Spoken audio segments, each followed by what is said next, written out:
Bismillahirrahmanirrahim. Assalamualaikum warahmatullahi wabarakatuh. Pada kesempatan ini kita akan melanjutkan langkah-langkah atau tahapan dalam penelitian tafsir maudhu'i. Salah satunya ialah mengumpulkan dan mencari hadis.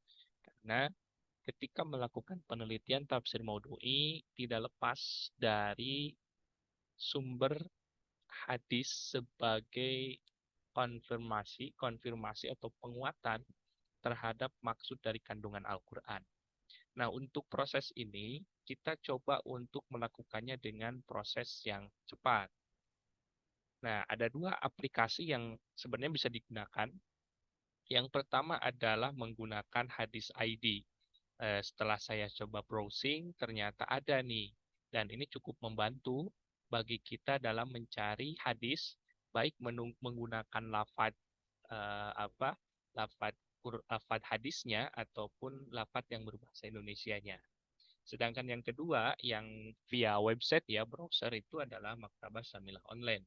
Sebenarnya hanya kita tinggal cari kitab apa yang memang ingin kita kaji, lalu kita coba search kata yang lafaz hadisnya itu nanti akan terbuka.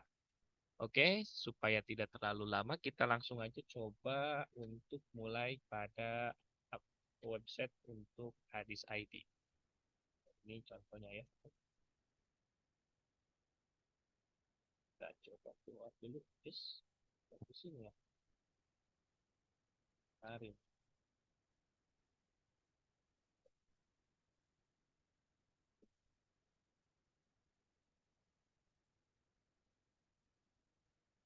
Oke, yang ini ya.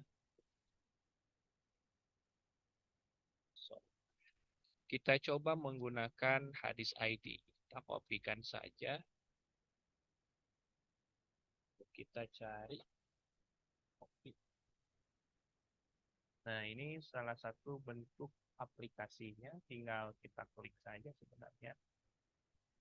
Nah, lalu tinggal kita cari hadis.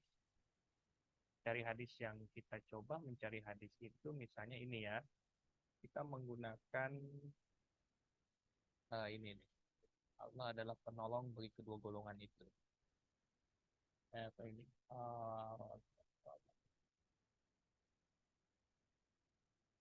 Ini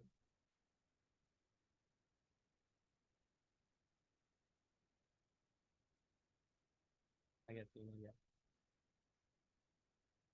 Ini sempat turun ya. Ini aja lah penolong ya. Kita kopikan aja. Bermakna penolong. Kita pastikan. Kita cari hadis. Nah ini keluar. Dan ini sebenarnya sangat membantu. Namun memang perlu kita konfirmasi lagi di beberapa kitab yang memang sudah ada datanya sehingga itu lebih memastikan ya. Itu ada di sini di bagian kanan ada kitab-kitabnya, ada Sahih Bukhari,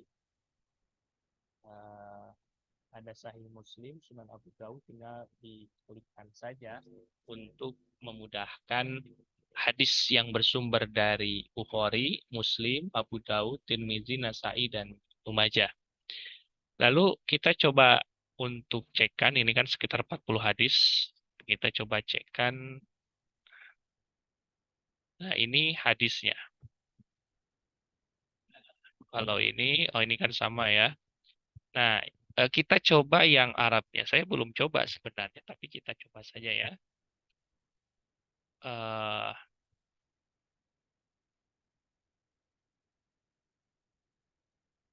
Allahu waliyuha. Coba ini aja lah. Kita tidak.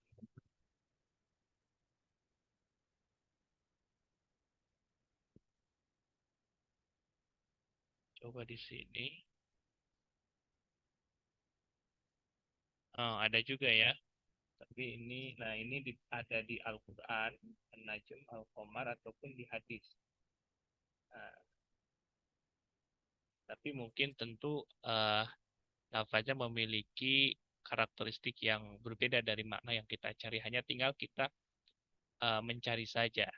Jadi ini salah satu kemudahan sebenarnya bukan menjadi sumber utama ya, tetapi ini kemudahan untuk mengumpulkan hadis-hadis yang memang bisa memberikan eh, tahapan lanjutan untuk menguatkan maksud dari penafsiran yang kita lakukan. Itu yang pertama menggunakan tafsir eh, website ya, website Hadis ID. Ini cukup bagus ya, ini bisa kita gunakan. Kita coba menggunakan Maktabah Syamil Online ya. Kita coba copy. Kalau misalnya sudah install, ini sebenarnya hanya ingin memudahkan saja. Kalau misalnya sudah ada seperti apa namanya aplikasi-aplikasi hadis yang install, itu kalau ada bagus, tinggal hanya ini kan. Saya hanya ingin mencoba menggunakannya via website. Ini Maktabah Syamilah Online. Namun kita tinggal cari apa yang hendak kita cari. Misalnya ini tajwid kitab sunnah. Nah ini ya kitab sunnah. Ulumul hadis. Nah ini kita coba cek. Nah salah satunya ini nama kitab sebenarnya itu. Jadi kita harus cari dulu kitabnya kitab apa. Misalnya Sahih Bukhari atau Sahih Muslim ya, kita cari.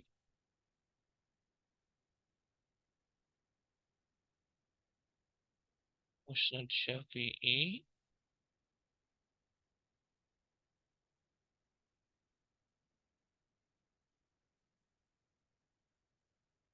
Nah ya, hadis kita cek.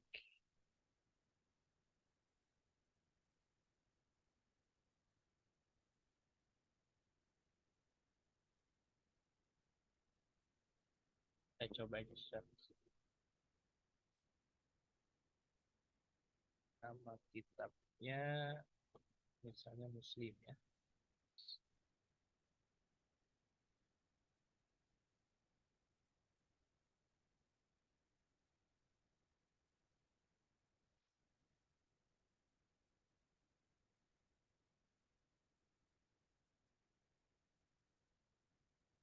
Nah ini ya.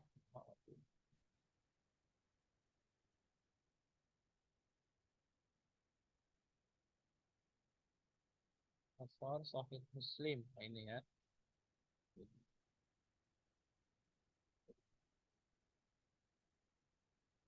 Nah ini nih ya, ini ya. Kita coba. Jadi kalau misalnya ingin memudahkan, kitabnya tulis saja. Nah, kita coba masukkan eh, kata yang hendak kita kaji.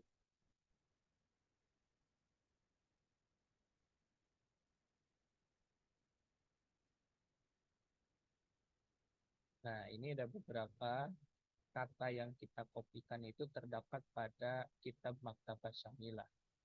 Hanya saja mungkin ini yang lainnya juga ada beberapa. Tinggal kita copy saja atau kita klik. Nah, ketika klik ini keluar hadisnya, lalu kita copy. Nah, ini. Nah, itu ya. Jadi sangat mudah sekali menggunakan hadis ID itu bisa menggunakan bahasa Indonesia ataupun bahasa Arab atau misalnya menggunakan maktabah syamilah baik yang offline yang berarti ada aplikasinya ataupun via website. Namun alangkah mudahnya itu sebenarnya bisa menggunakan yang offline-nya ya yang terinstall di komputer. Itu lebih memudahkan kenapa? Karena bisa mencari secara langsung, tidak per kitab. Ya, sejauh ini yang saya lakukan kalau menggunakan website itu harus fokus per kitab, tidak secara keseluruhan bisa dicari. Itu ya barangkali yang bisa saya sampaikan. Terima kasih atas perhatiannya. Mudah-mudahan ini bisa memudahkan untuk langkah-langkah penelitian selanjutnya. Terima kasih. Assalamualaikum warahmatullahi wabarakatuh.